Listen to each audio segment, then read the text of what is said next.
Hello and welcome. We are coming at you from around the wicket. My name is Damo, and with me is Azza. How you doing?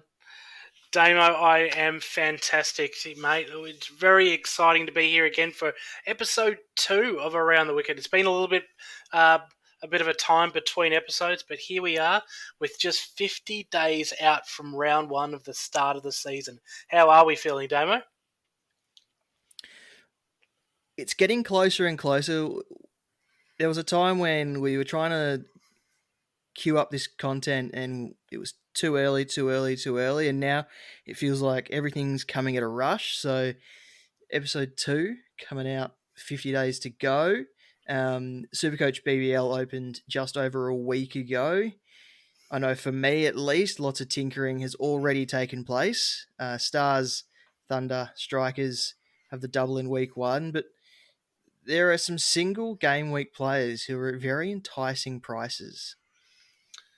Oh, it's an interesting one because while I've always been of the advice that don't get sucked into too many double game week players, I just don't think there's going to be enough value given the batsmen that we and bowlers that we've got available at our disposal, with the strikers, the Thunder, and the Stars have both having the double, and then Thunder again in round 2. So there'll be lots of people loading up on the Thunder, I suspect, especially with some of the big name recruits. Riley Russo, probably one of the biggest ones that'll get super coaches very interested, coming in at 105,000. So you on your radar, Damo? He's been in versions of my team. He's not in the current version, but I do want to squeeze him in somehow. It's just a matter of who I take out to fit him in and who I it's always these decisions where you take someone out at the last minute, put someone in, and the person who you put in scores about 5 off 10 balls, and then the person who you've taken out scores about 50 off 20. So it's one of those decisions that hopefully you don't think about too hard, but you kind of got to back your gut in these situations. Yeah, and look, it's a hard one with someone like Riley too, given his past performance in the BBLs. It might turn off quite a few people, but geez, he was absolutely incredible over in England recently. His form was just undeniably good, and I really, really like him as a player and have locked him in. But what about your first pick, Damo? So, Supercoach opened less than a week ago, as you mentioned. When it opened, who was the first place player in your side? Rashid Khan. Had to be, didn't it? He, he's too obvious. I'll say someone else. David Willey. Interesting. 149,500 bowl bat. Talk us through him, Damo. Good with the ball, good with the bat, 149k. Um, 2 double game weeks over the first, so 4 games in the first 2 rounds. It just makes sense. You know, these dual position players, they have multiple ways to score points, and he's got form. He's got form going into the series. Yeah, this is very true. And for me, it was his counterpart, Daniel Sams, my first pick, coming in from the Thunder at 179,300. We love Sams here. It's around the wicket. He's been an absolutely incredible BBL player for many years and has always been one of my favourite players. So he was 100% locked in the second Supercoach opened. How are you feeling about Matt Short? Burst onto the scene last season with his batting and his bowling, with obviously some players missing for the strikers. He's now just a touch under 200k. Do you think he can back it up? Do you think he's worth that large price tag in week 1, especially with the double game week for the strikers? Jeez, and this is such a hard one. I mean, we've seen it from past seasons that you've really got to take a gamble on these sort of players that are such high priced that you're not 100% sure about. Rashid Khan's a different beast. He is locked and loaded every week. He will guarantee you points. Matt Short blew off, as you said. He just exploded onto the scene last season. It's now coming into this season at 197,000 at one of the most expensive players. I'm not sure. I At the moment he is in purely because of strikers double, but I'm a little nervous just on some recent domestic form with Victoria at the moment, not really scoring as well as I would like. We'll talk about those games a little bit later in the podcast. Obviously, the strategy is to prioritize these players who have the double game week in week one, but players like Michael Nisa and Majibia Rahman look very good value at just over 100k. And I can imagine Kazali's Stadium being a very good spin deck up there in Cairns, especially for Majib. So he's probably one that people may look to start at just over 100k. I think he's 113k. But not much cricket has been played at Kazali's in the past. I actually think this may be the first T20 match that's for round one that's going to be played at Kazali's. Yeah, it's an interesting one. It is a very different venue for T20 cricket, but love the initiative from BBL starting it in a more remote setting than a more traditional setting like the SCG or the MCG. But Michael Neeser, you mentioned him, and I was going to mention him a little later on, but he is one that is currently also sitting in on my bench. Probably a tad expensive to have someone on the bench, but geez, on his recent form, playing for Queensland, 136, and then he's also taken quite a few wickets as well too. So he's a fantastic all rounder, and at 107, there's probably a little bit of value there to be had. So I really like him as a player, and fingers crossed he does do well in that opening round at Kazali Stadium against the Renegades. Azza, you and I are once again helping out the Herald Sun with SuperCoach BBL content. My article outlining how to build a winning team went live last week. Your L Plate guide is on the way out, hopefully coming this week.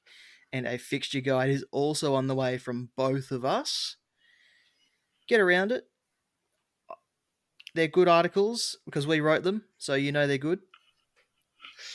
Yeah, no, it's fantastic to be able to work with people at the Herald Sun as well too, and to have that content distributed to multiple avenues across the News Limited brand too. So the advertiser in the West. So get around it, as Damo said. It's it's been a great opportunity for the both of us, and we're going to be bringing you more articles as we have before, and more content through these podcasts, and just the normal content that we bring on Jock Reynolds as well too. So it's content galore this season, and we hope that it helps everyone be an absolute perfect super coach. Let's talk about some other fixtures that have happened. England were too good for Australia in the recent T20 International Series. Game one was a real run fest at Optus Stadium, and then it was another exciting contest at Manuka Oval for game two before the third game got rained out to no result. The biggest story out of those three games, though, was probably Marcus Stoinis. He Mm-hmm. comes in to Supercoach priced at 83k, so he's a bargain. But in game one, he hit 35 of 15, and he was back bowling, taking a wicket from 3 overs. And then in game two, he backed it up again with 3 wickets in 4 overs and hit 22 of 13. So he's one that at 83k, especially with the Stars double, that he's someone who you at least want to loop off the bench. Yeah, 100% agree there, Damo. I mean, he will probably likely be one of the highest owned players, probably behind Rashid Khan and Glenn Maxwell, just purely on value, but also he's a big name player. He's brought some massive scores in Supercoach in the past. I think there was a 260 a couple of seasons ago. So, geez, if that happens in round one, owners will be incredibly happy. But I think the main thing is that we are just really happy to see Stoinis bowling once again. He's always had injury concerns. He's always had side strain worries. Fingers crossed there is nothing that happens between now and the 13th of December, but it is a real watch that space. If he's fit and firing, lock him in. Well, you mentioned Glenn Maxwell before. what about Glenn Maxwell? Didn't play game one, but scored 8 off 11 in game two and 8 off 9 in the third game, which was ultimately rained out to no result, as we said. At 184k, he is expensive, and the Stars do start their season at the MCG, where he loves the deck. He's one that if you don't start it, you're going to regret it. And it might be one of those selections where you have to play the percentages and just ride it like everyone else. Yeah, and I've been quite harsh on Maxwell on previous seasons, and he is a very frustrating player. But you're right, he is probably one that you don't really want to miss out on, especially when he goes big. Last season, we had opening scores of 4 off 12, 4 runs off 12 balls, 16 off 28. Wasn't great. Then lo and behold, against the Sixers, 103 off 71, and just put in a huge score. And it's those huge scores that are the difference in Supercoach. And he is a known performer. Yeah, it's a tad high, but I mean, this is much a risk versus reward game, and Maxwell is the type of player that he is all risk. But boy, you love watching him when he's on. And if you look at the England side, you had Alex Hales at Optus Stadium go absolutely bananas. He was making the Australian bowlers look ridiculous with some of the balls that he was hitting. Yeah, Hales is an interesting one. As you mentioned, yeah, he was electric in that first game, 84 off 51. But the tides then turned in the next couple of games, 4 off 7, and then a duck. Is that really the type of sort of inconsistencies you'd like to see, Damo? In the double game week, that first score would set you up pretty well, even if This he is doesn't true, back very it up true. in the second game. So he's definitely one that I think at 130k will be a decent starting selection, even if you offload him after the Thunder's double game weeks. The Sheffield Shield matches have started, and so has the Marsh Cup. What can we take from these games? Because T20 is a different beast compared to these slower, longer formats. Yeah, there's a little bit you can always take out, especially just taking note of who's in form. Someone like Josh Felipe, who scored 81 off 50 against Victoria most recently at the City Power Centre in St Kilda, is one that I'm sure people will be keeping an eye on. Um, Cam Bancroft, 78, he's always one that's just always a bit of a tease.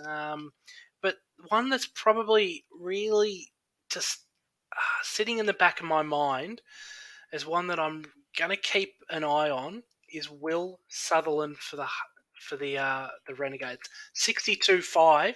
He's probably the best value rookie pick, I reckon, at this stage. Yeah, 24 off 18 in the one day against WA, and then he's got some form. He took 2 wickets. And what I mean, you probably can't really take much from the other West Australia Victoria game that saw Cam Bancroft score 100, Peter Hanscom score 281, and Sam Harper with 132 not out. So, as we were saying, there is some things that you can take from these games, but also buyer beware as well too. It can catch some people out with some ridiculous outliers, I'd say, as a statistician. There is one name that is quite a popular selection in BBL Supercoach who is getting into some form. Darcy Short. Mm, He looks like his passion has reignited for yeah, cricket.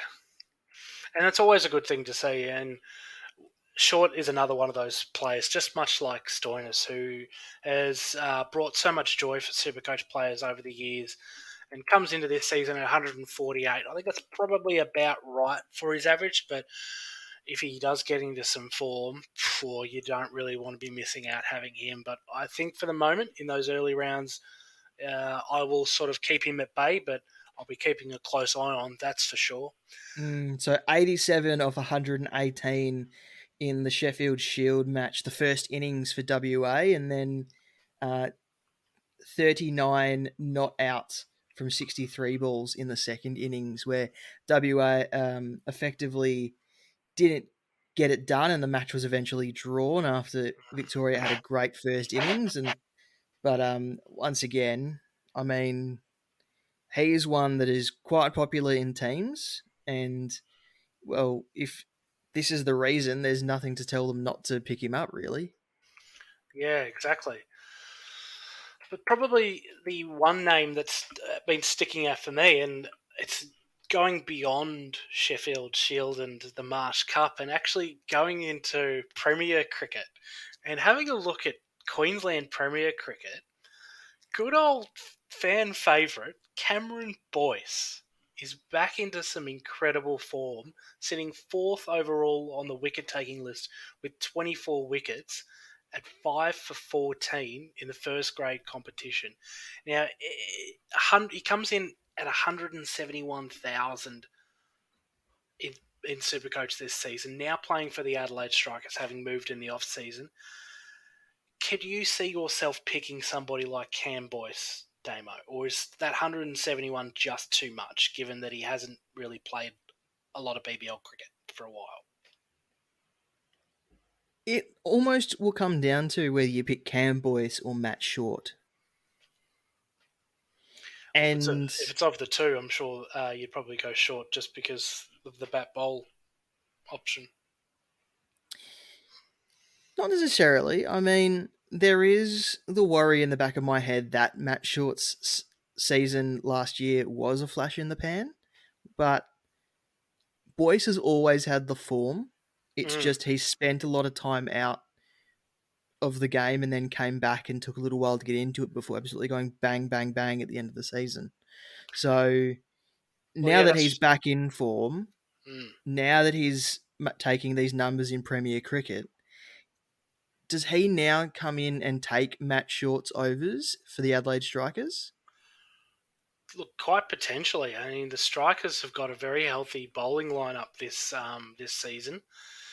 And especially with international New Zealand player Colin de Grandhome coming in as well, who can roll the arm over. I mean, there's plenty there, and other players like Wes Agar as well. It's going to be an interesting one for the strikers. But I think Cam Boyce, he is one that he will be guaranteed 4 overs, and given past form, as we've said, that he is a known wicket taker. But at 171,000, gee, it's a gamble. Is it more of a gamble to pick him up or Matt Short?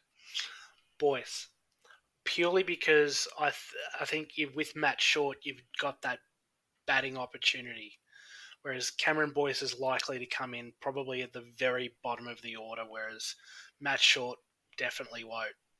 But you're right, it's going to be whether he gets the overs like he did previous seasons, which is something it's going to be hard to say so early on in the game. And we know that the Strikers coach doesn't like to select more than a couple of spinners in This is true. games. So you'd think Rashid Khan gets one, and Matt Short might be selected on his batting. But if Boyce is also playing, you probably wouldn't expect Matt Short to get many overs, if any at all. No, I mean he'll still come up in the top of the order, so he's maximising his run scoring capability there. It's just, yeah, the overs is going to be interesting. I mean, the first half of the BBL season last year, he was only getting the 1 over, and then the tide turned in the second half, and that's where his scoring just absolutely exploded. He was given more overs, and he was able to take more wickets. So it's going to be an interesting one, but I'm still sticking with him. Again, purely because of the batting option versus Boyce's bowling option. Because again, we have seen shorter games happen when a team's bowled out, and then the bowlers don't get that too many overs. Whereas if you're a opening batsman like Short, well, you're guaranteed to at least get some runs on the board. The T20 World Cup has begun. There is one name that I have my eye on throughout Ooh, this whole series. do share. Trent Bolt. Yep, one a big name player who was one of the top picks in this new BBL draft. Very interesting one coming into the Stars. 180,000. I just not too sure on him at the moment. I need to see a little more, but he is enticing given the double. He's probably more enticing than Nathan Coulter-Nile, who is a pretty similar bowler. Again, Nathan Coulter-Nile, we know takes wickets, and at 100,000, he's actually currently, believe it or not, sitting on my bench. Nathan Coulter-Nile, I've always appreciated him, and I think he could be a very handy loop option with that first game. My worry for me with Nathan Coulter-Nile is in a double game week, is he going to be guaranteed to Yeah, play that second game? They do like to rest him. this is true. That the benefit that they have versus other times is that the time span between Stars' first two games is a Tuesday and a Friday. They're not back to back, or they're not within 48 hours. There's a decent enough gap that maybe, just maybe, they'll actually go with him. But again, just depends on how match fit he is come round one. But watch this space.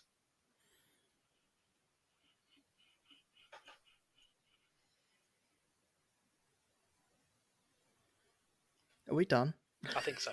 Yeah, I was going to say I wasn't sure. I was going to start wrapping it up, but I thought no, look, I'll let you do that. But I was going to type it in. But yes, wrap. We got like 10 minutes through, and I thought, and we were already at the end of my notes, and I was like, "Quick, pat it out, pat it out, pat Oh, it out." we're always padded out. That's fine. Okay. Do you want me to end it, or are you happy to end it? No, I got it. That's it from us for now. Thank you for joining me, Azza. Absolute pleasure as always, Damo. Looking forward to providing more content along the next few weeks as we get closer to December 13th for round one. If you haven't signed up for SuperCoach BBL yet, go and do it. It's 100% free. You can sign up, you can create your team, create a league with your workmates, your family, your friends, whoever you want to. And then there's also SuperCoach Plus that you have the option to pay for if you would like some extra stats available to you. You don't need them, but it is a very, very good tool that I highly recommend. And it also helps the guys out there work tirelessly behind the scene as well too. Most of them are volunteers that don't get paid, so it is also another way to just to say thank you to those people that work behind the scenes. That's it from us. We'll talk to you next time. Bye.